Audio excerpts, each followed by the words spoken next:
Today, we're going to get into the science of something you look at a million times, but probably don't think much about your fingerprints. We're going to find out how they're made and the really wild secret that makes them, well, pretty much immortal. Seriously, go ahead, take a look at the tip of your finger. See that pattern?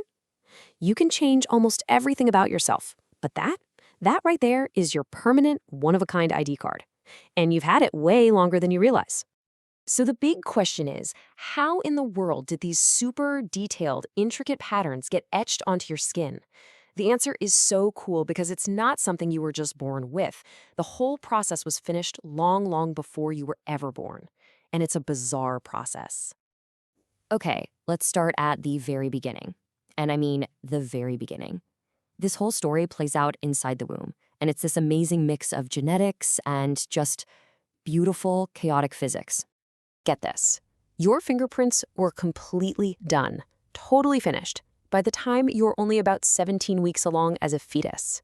The whole thing kicks off around week 10, when one very specific layer of your skin just decides to start growing like crazy. And that super fast-growing layer is called the basal layer. Think of it as the engine for this whole operation.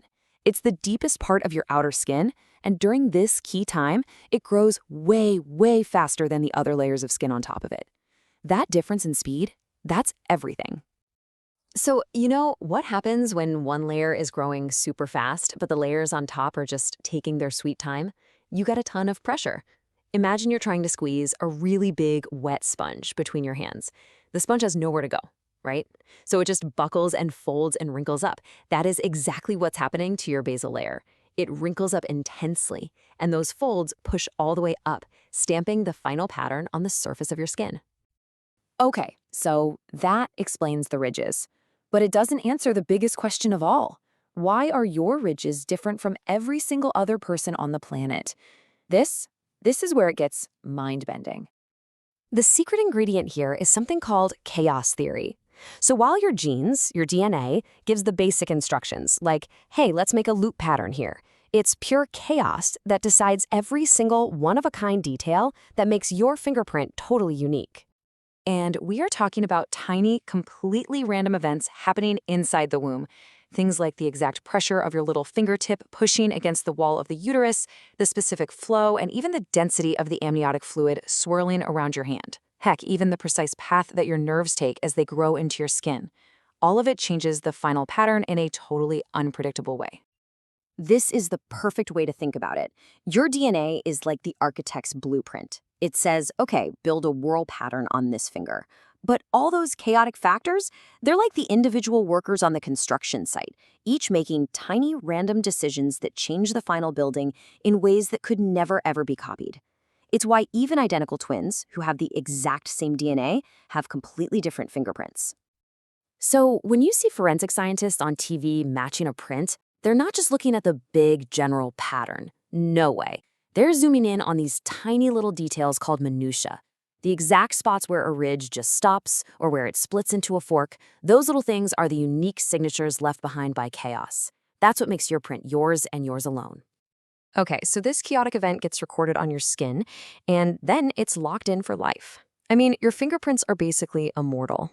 But what is it that makes them so incredibly permanent?